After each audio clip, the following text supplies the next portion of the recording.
If the shoe were on the other foot, John, if this were Israeli forces watching Palestinian Red Crescent workers trying to evacuate, let's not say Qassam fighters, let's say a child named Hind, for example, what do you think the Israeli forces would have done in that situation? Do we need to speculate about that? No, I mean, we've seen brutal cases of medics being targeted, directly being targeted. The case you were talking about was a 6-year-old girl who phoned Palestinian Red Crescent paramedics and asked them to come and save her over the course of several hours. And the next day, and they did, which they always do, the Red Crescent paramedics, I'll just say they're the best among us.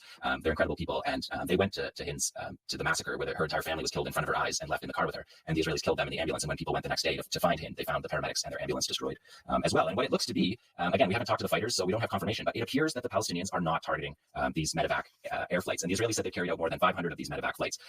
And although, if you remember back in November, about 10 days into the ground operation, the Israelis said that they had carried out 250 medevacs. So we know that those numbers are true, but we're talking about hundreds of helicopter flights that the resistance is clearly has chosen to not target, targeting soldiers.